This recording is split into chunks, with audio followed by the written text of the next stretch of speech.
के इस वीडियो में हम आंग्ल मराठा संघर्ष का अध्ययन करेंगे। थोड़ा सा अपन क्रम देख लेते हैं। वैसे अपन ने मराठाओं को पढ़ लिया है। शिवाजी सबसे पहले थे, ठीक है। शिवाजी के बाद में कौन बढ़ता है? संभाजी। संभाजी, फिर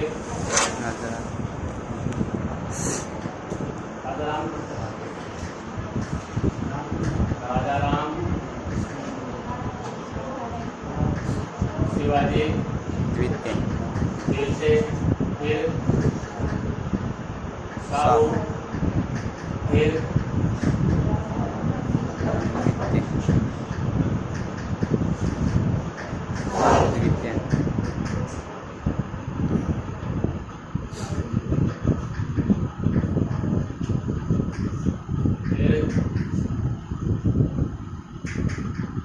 शाहजी अप्पा। यहाँ तक तो आपने सुना है, यहाँ तक तो मैंने बताया था आपको। ये दो तीन यानी इतने काम आते नहीं है, सिर्फ मैंने आपको काम बताया है क्योंकि इसको हम काम में लेंगे। यहाँ पर प्रताप सिंह शाहजी अप्पा को भी हम काम में नहीं लेंगे, ये काम नहीं आएगा। यहाँ 1839 यानी 1808 से 39 तक ये रहता है। और ये फिर रहता है, देखो साहू के बाद में राजाराम है, बनता है ये 1850 से 77 और स्वतंत्र से 1750 1808 और 1808 तक ये रहता है। ये ऊपर वाले अपन ने तारीख देखी थी। ये तो है इनका छत्रपतियों का, ये छत्रपति इस प्रकार से चलते हैं। पेशवाओं फिर भी हम देखते हैं इसको, पेशवा भी हम ये सभी पेशवा काम आएंगे, दो तीन को छोड़कर। सबसे पहले कौन बनते हैं? बालाजी, विश्वनाथ, फिर बाजीराव प्रथम, बालाजी, बाजीराव, फिर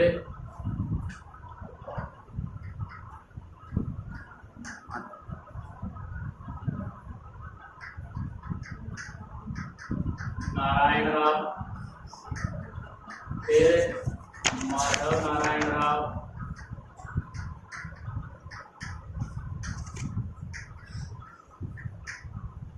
फिर अंतिम है बाजीराव। ये 20 से 40 तक है, 13 से 20 तक। और ये 20 से 40, ये 40 से 61, ये 1761 से 72 और ये 1772 से 73। ये लेकिन 74 लिखते हैं इसमें, एक साल ये शासन करता ही नहीं है लगभग। और फिर ये करता है 1774 से 96, कहीं कहीं 95 भी है। और ये 1796 से 1800। यहाँ देखो, इससे पहले इनकी शक्ति देख लेते हैं अपन।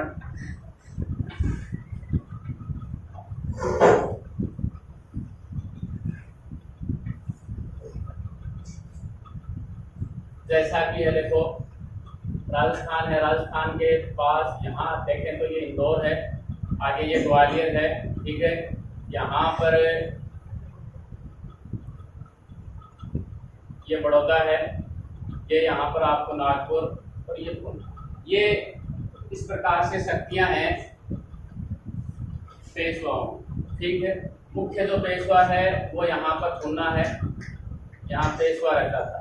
मानचित्र से आप देख लो कहाँ कहाँ है ये। उत्तर भारत और दक्षिण भारत आएंगे। फिर ये यहाँ पर इंदौर है, और इंदौर में तो मराठा थे, वो कौन से थे? होलकर थे। यहाँ ये है ग्वालियर, ये मध्य प्रदेश में है। राजस्थान के देखो साइड में पड़ जाता है ना आपको, राजस्थान की इस प्रकार थोड़ा सा यहाँ लंबा बन गया, वो एक चीज है। ये सिंधिया है यहाँ पर। यहाँ की बात करें, ये है बड़ौदा, गुजरात है, गुजरात के पास। और बड़ौदा के थे गायकवाड़, और ये क्या बच जाता है? नागपुर। और नागपुर के कौन थे? भोसले। यानी शिवाजी के पिता कौन थे? शाहजी भोसले। ठीक है, इस प्रकार से मुख्य नियंत्रण करता ये है। तुलना में है लेकिन इन प्रकार से इनकी शाखाएं थी, इंदौर में थी, ग्वालियर में थी, बड़ौदा में थी, नागपुर में। ठीक है, देखो अंग्रेजों का शिवाजी के राज्याभिषेक के साथ ही 1677 में राज्याभिषेक होता है, उनका छत्रपति की उपाधि उन्हें मिलती है, उसके साथ ही अंग्रेजों का आना जाना इनके दरबार में लगा रहता है। उसके बाद चाहे कितने भी पेशवा आगे बढ़ते हैं, सभी के साथ में इनका संबंध रहता है। और देखो ये जो व्यक्ति है बालाजी बाजीराव, इसके समय 1761 में कौन सा युद्ध हो जाता है? पानीपत का तीसरा युद्ध यानी तीसरी लड़ाई हो जाती है, और इसी सदमे में इनकी मृत्यु भी हो जाती है।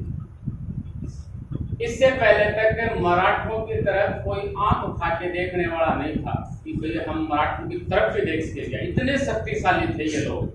लेकिन जैसे ही ये युद्ध हो जाता है पानीपत का युद्ध, तो हर कोई जो इनकी तरफ देखता नहीं था वो भी आंख उठाना शुरू कर देता है इनकी तरफ है। ऐसे समय में मराठा बनते हैं माधवराव।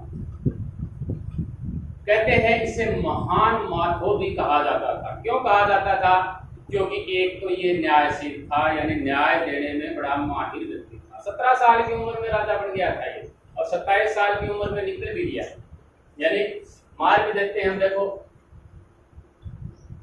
11 साल है, दिख रहा है ना आपको, लेकिन 10 साल ही लगभग 17 के करीब है, तो 27 साल ही ये शासन, पूरे 10 साल ही शासन करता है, और अक्षय रोग हो जाता है इसको और उससे निकल जाता है। लेकिन कहते हैं कि जी जो अक्षति मराठों को पानीपत के तृतीय युद्ध से हुई थी, ये अपने शासन से उसकी पूरी अक्षति पूर्ति कर देता है। यानी उससे पहले वाली स्थिति में माधवराव इसके साम्राज्य यानी मराठा साम्राज्य को वापस पहुंचा देता है।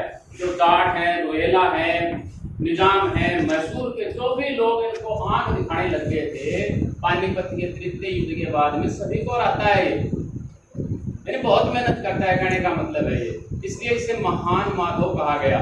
लेकिन अगर ये आज के राजनेताओं की तरह होता तो आंग्ल मराठा युद्ध कभी नहीं होते, लेकिन ये निकल लेता है। इसके बाद में अगर बात करें तो इसका भाई है ये नारायण राव। एक बार इसका भाई है नारायण राव, ये शासक बनता है। लेकिन एक व्यक्ति आ जाता है यहाँ पर, राघोबा, रघुनाथ राव भी कहते हैं उसको। ये इनका चाचा था, भाई है ना दोनों, माधवराव नारायण राव। ये इसका बॉडीगार्ड था, यानी इनकी मृत्यु हो गई तो नारायण राव का ये बॉडीगार्ड था, अंगरक्षक था ये पेशवा का। तो मौका देखकर रघुनाथ राव इसकी हत्या कर। ये बात जो मराठा है, देखो कितने मराठा बैठे इधर, बैठे ना, इनको अच्छी नहीं लगती है ना। और अब इस समय देखो क्या होता है, ये कहता है कि जी अब कोई वैध उत्तराधिकारी नहीं है यहाँ पर, तो मेरे को पेशवा बना। मराठों से जो जितने भी मराठे हैं उनसे ये अनुरोध करता है कि अब मराठा नहीं बना। लेकिन कहते हैं कि जी इनकी पत्नी उस समय गर्भवती थी, ठीक है, ये बात इसको ध्यान में नहीं कि भाई उससे लड़का या लड़की जो भी होगा। यहाँ पर देखो एक नाम आ जाता है, नाना फडणवीस, ये लिख देता हूं मैं। इनकी बात अपन ने पहले भी की थी, काउंसिल ऑफ रेजेंसी का संक्षक बनाया जाता है इसे।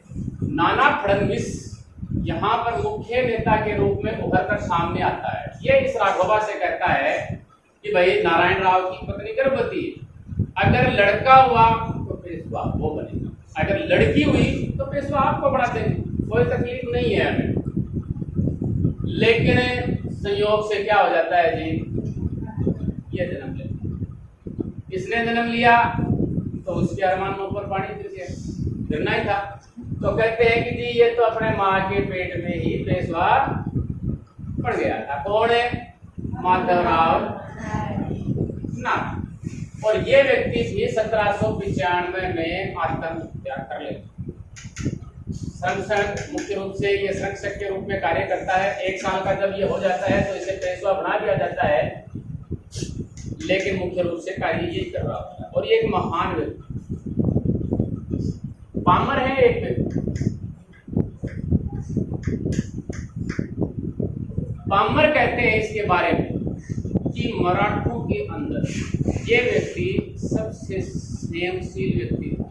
बुद्धि और सोच में इसके बराबर कोई नहीं था। जैसे ही इसकी मृत्यु हो जाती है, मराठों की बुद्धि और सोच भी, शाणा और संयम दोनों थे इसमें से। शाणा भी था, संयम भी।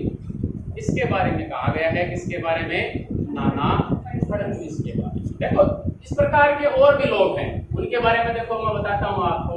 एक व्यक्ति है महादजी सिंधिया, इनके बारे में चर्चा करेंगे, युद्धों में भी ये आएंगे बार बार में।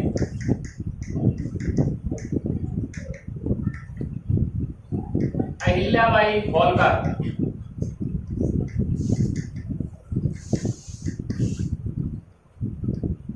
ये महान व्यक्ति हैं, ये मराठों के। नाना फडणवीस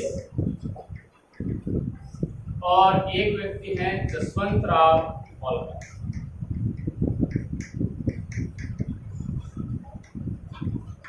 इनके बारे में हम पढ़ेंगे।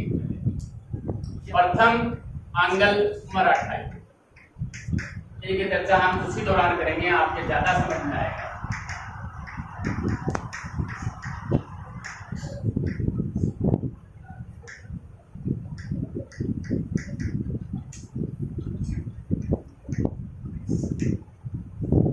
हम यहां थे कि राघोबा है या रघुनाथ राव है, ये इसकी हत्या कर दी। हत्या करने के बाद में नाना फडणवीस के नेतृत्व में एक परिषद गठन होती है।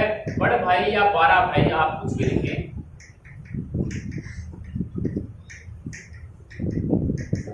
और सभी जो मराठे हैं, ये जो मराठे हैं, उन सभी को सेनापति बना के और मुख्य प्रशासक के रूप में कौन नियुक्त होता है? नाना फडणवीस।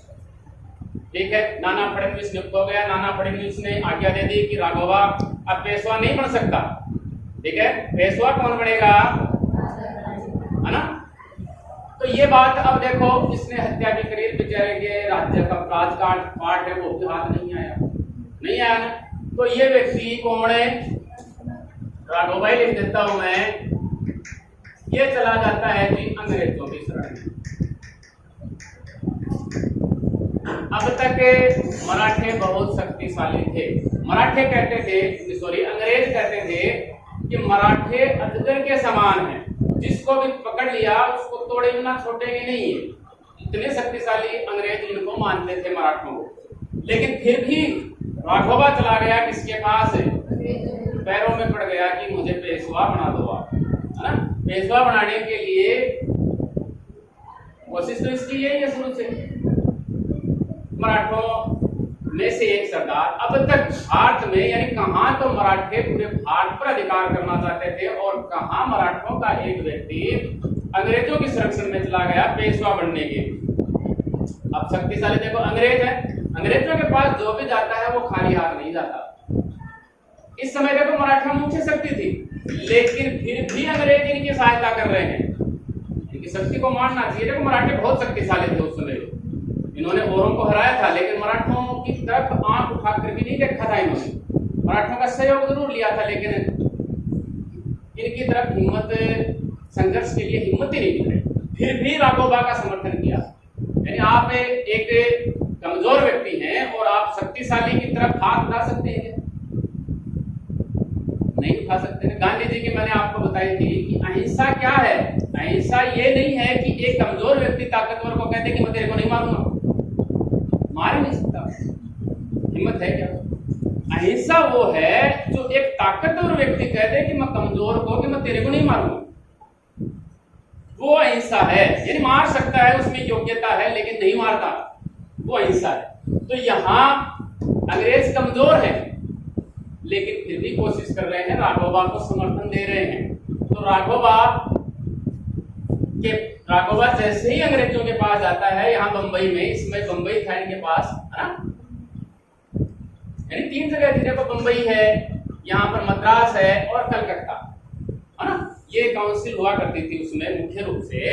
तो बंबई ये जाता है कि भाई आप मुझे पेशवा बना दो। तो ये कहते हैं कि जी हम आपको बढ़ाएंगे, लेकिन उससे पहले संधि करो आप हमसे कि भाई हमें क्या मिलेगा, आपको हम पेशवा बढ़ा देंगे, हमें तो कुछ मिलना चाहिए। तो इनके साथ में सूरत की संधि करते हैं। देखो याद रखना, एक लाइन में आपको बताता हूं, ये जो प्रथम आंग्ल मराठा युद्ध है वो सूरत की संधि के साथ शुरू होता है। अगर आप एक लाइन याद रखें तो, है ना, प्रथम युद्ध के बारे में अगर आप सिर्फ एक लाइन याद रखना चाहते हैं तो ये रखें कि जी प्रथम आंग्ल मराठा सूरत की संधि के साथ शुरू होता है और सालबाई की संधि के साथ खत्म हो जाता है। सूरत की संधि किसके साथ में, राघोबा के साथ, और किसकी, क्या थी इसकी शर्त, पहले जिसके लिए ये गया था, इसलिए गया था हमें पेशवा बनना है ना, तो पेशवा बनाए आप, ठीक है बना देंगे। बदले में हम हमारे 2500 सैनिक, पेशवा कहाँ रहता है,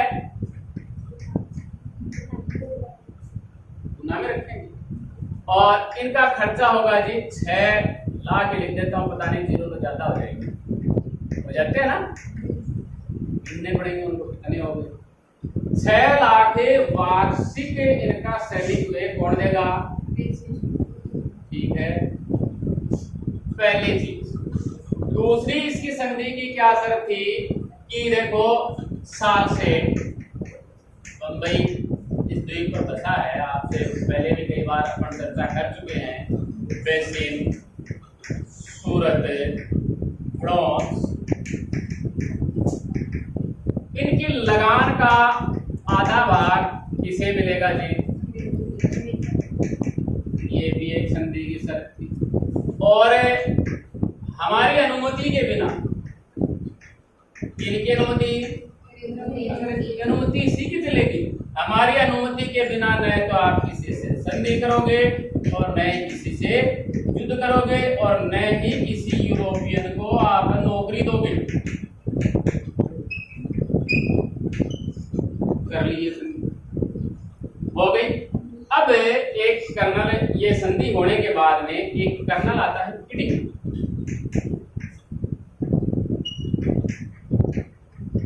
कर्नल किटिंग, और किटिंग वर्सेस मराठा,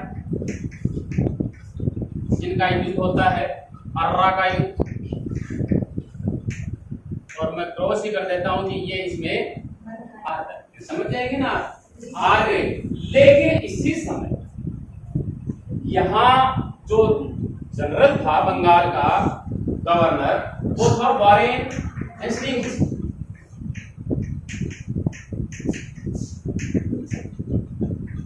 ये इस जो सूरत की संधि थी, कहाँ है वो, ऊपर तो लिख देता हूं मैं, सूरत की संधि को ये अवैध घोषित कर देता है। कारण मैंने अजगर वाला बताया था आपको कि ये इस प्रकार से है, हम इससे पंगा नहीं लेना चाहते, अवैध घोषित कर दिया। तो ये किटिंग वगैरह जो है कि भाई हमने इतनी मेहनत करी थी, हमने हरा भी लिया, फिर भी इसने अवैध घोषित कर दिया। तो ये ऊपर बोर्ड ऑफ डायरेक्टर जो कि लंदन में बैठे थे, उनसे संपर्क करता है कि जी देखो इस प्रकार से हो रहा है, हमने इतनी मेहनत करी, इतना खर्चा भी लग गया, और फिर भी कह रहे हैं कि जी इस सूरत की संधि तो अवैध है। इससे पहले ये वारेन हेस्टिंग्स है, वो पेशवा के साथ में पुरंदर की संधि कर लेता है। एक पुरंदर की संधि आई थी पहले, अब ये दूसरी है। 1 मार्च 1776 को पेशवा के साथ में पुरंदर की संधि कर लेता है, और इसकी शर्तें इससे जस्ट उल्टा रहेंगी। राघोबा का आप साथ नहीं देंगे, ठीक है, सूरत की संधि समाप्त मानी जाएगी, ऐसा कुछ नहीं होगा। यानी एकदम उल्टा कर दिया कि जहां पहले वाली स्थिति है वहीं हम पहुंच जाएंगे। लेकिन मैंने आपको अभी बताया कि ये यहां पहुंच जाता है, तो इस संधि को फिर क्या कर दिया जाता है, पहले इसने देखो वारेन हेस्टिंग्स ने सूरत की संधि को रद्द कर दिया कि जी हम नहीं माने।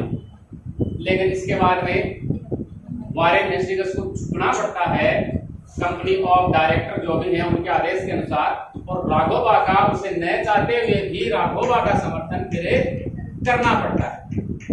कर दिया समर्थन, और समर्थन कर दिया तो राघोबा की तरफ से युद्ध लड़ना पड़ेगा, हराना है मराठों को।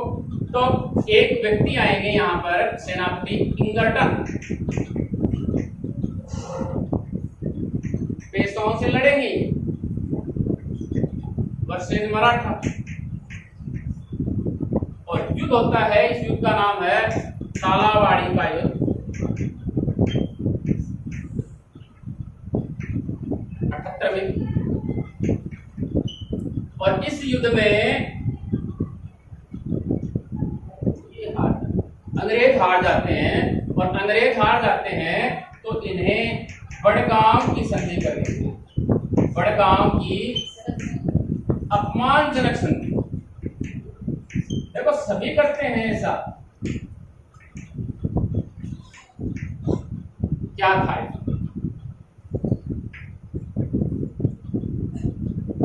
इससे पहले हमने जो कुछ भी जीता था, मराठे कहते हैं, यानी इस संधि से पहले की बात नहीं है, इस युद्ध से पहले की बात नहीं है, अब तक हमने आज तक जो भी जीता है, और अगर हमने खो दिया है तो वो सभी अक्षर हमें होना चाहिए। समझ में आ गया क्या कह रहा हूं मैं? पहली बात। दूसरी, युद्ध हर्जाना आपको देना पड़ेगा।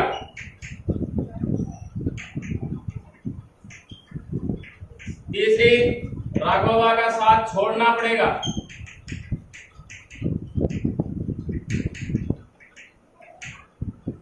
छोड़ना ही पड़ेगा। और फिर बड़ौच जो है वो इनके पास था अंग्रेजों के, उसकी आय आपको सिंधिया को देनी पड़ेगी। बड़ौच की जो भी आय है वो किसे देंगे? सिंधिया को।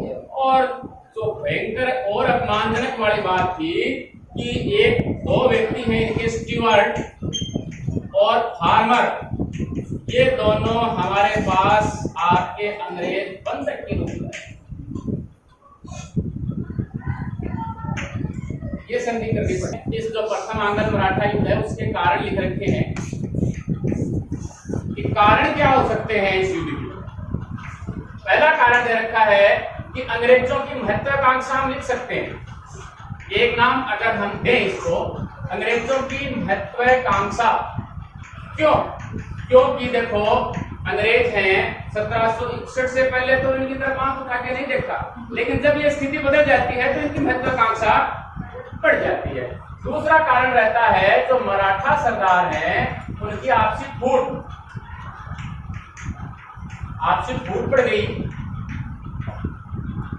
तो उसका फायदा ये उठाएंगे अंग्रेज। तीसरी चीज है कि बंबई का एक गवर्नर है हार्नबे,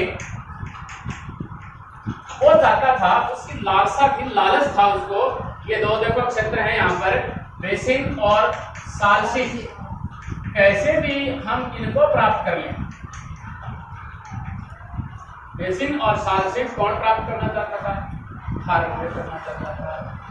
अगली चीज इसके लिए जिम्मेदार थी राघोबा की महत्वाकांक्षा और सूरत संधि, कि अगर सूरत संधि नहीं होती तो हो सकता है कि ये युद्ध भी नहीं होता। और फिर इन्हें देखो कहाँ है ये 6 लाख रुपए देना, ये भी इन्हें पता चल जाता है कि इस प्रकार से 6 लाख रुपए दे दिए, तो इस प्रकार से ये युद्ध चलता है आगे। और यहाँ पर ये बंदी बना लेते हैं। और इस समय गवर्नर कौन है? वारेन। ये इस समय लड़ नहीं रहा, लड़ने वाले और कोई हैं, लेकिन संधि तो इसे करनी है। वारेन हेस्टिंग्स संधि की शर्तें पढ़ता है, तो इसको मानने से ये क्या कर देता है? इनकार। इसको कौन सी संधि को?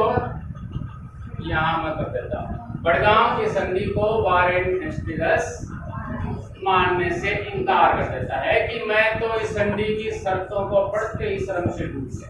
इस प्रकार की संधि की शर्तें हैं। अब नहीं मानेगा तो युद्ध होगा।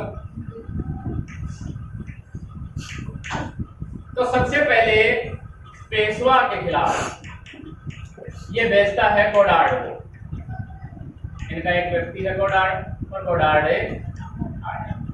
दूसरी एक सेना को भेजता है सिंधिया के खिलाफ। महादजी सिंधिया है इस समय ये व्यक्ति, ठीक है। सिंधिया के खिलाफ भेजता है पापन को, ठीक है।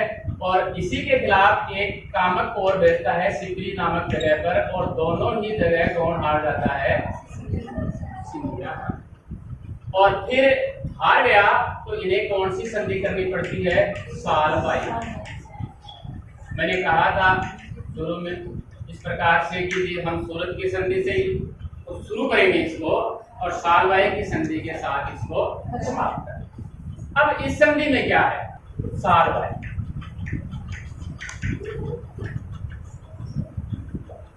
कब होगी ये?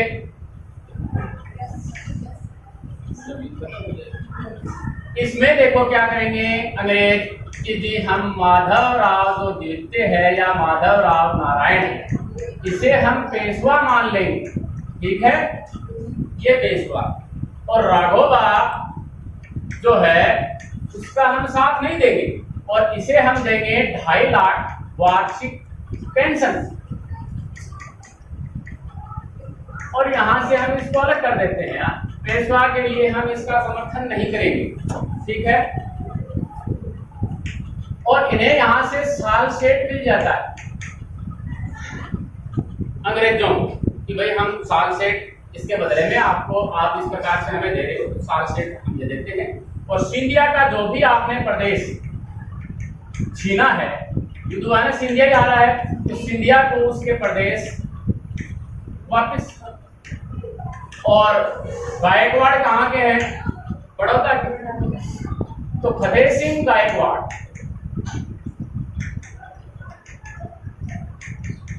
इन्हें ये शासक मान लेते। और एक चीज यहां और होती है, जो महादजी जो सिंधिया है, इन्हें ये स्वतंत्र शासक मान लेते। अब तक ये स्वतंत्र शासक नहीं है, सभी किसके अंडर में काम कर रहे हैं? मुगल, ठीक है। ये है प्रथम आंग्ल मराठा। इस समय तक सभी संगठित हैं। संगठन का यह परिणाम है कि अंग्रेज अगले 20 साल तक इनकी तरफ आंख उठा के नहीं देखेंगे। और इनके बाद में देखो यहाँ मराठों में क्या परिवर्तन होता है। ये व्यक्ति हैं, एक तो देखो राघोबा 1796 में इसकी कहानी खत्म हो गई। ये तो दमदार व्यक्ति तो है नहीं। महादजी सिंधिया है वो 1794 में, ये है 1795 में। कहते हैं कि बड़ी धार्मिक महिला थी ये, शासिका थी ये, और पूरे भारत में मंदिरों का पुनरुद्धार करने का श्रेय इसे दिया जाता है। इसको अहिल्याबाई होलकर। नाना फडणवीस के बारे में कि जब तक नाना फडणवीस रहा, मराठाओं की शक्ति को इसने बहुत ज्यादा संगठित करके रखा, यानी दूसरों की आंख उठाकर देखने की भी हिम्मत नहीं थी जब तक नाना फडणवीस रहा। और 1800 में ये भी निकल लेता है, ठीक है। इसके बाद में जसवंतराव होलकर की 1811 में, लेकिन अभी इसका आना बाकी है। तो कहते हैं कि पानीपत के तृतीय युद्ध में मराठों की एक पीढ़ी खत्म हो गई थी। हमने पढ़ा था कि लगभग कि इस प्रकार से कुछ संदेश आया था कि कितने मोती चले गए, है ना, मोहरे जो भी है, सोने चांदी और तांबे का तो पता नहीं कितने चले गए। तो प्रत्येक परिवार में कोई न कोई खोया था, मतलब एक पीढ़ी है वो पानीपत के युद्ध में समाप्त हो गई थी। लेकिन दूसरी पीढ़ी बढ़िया तरीके के लोग आते हैं और ये भी द्वितीय जो युद्ध है उससे पहले ये भी निकल लेते हैं। आंग्ल मराठा संघर्ष के शेष भाग का अध्ययन हम अगले वीडियो में करेंगे।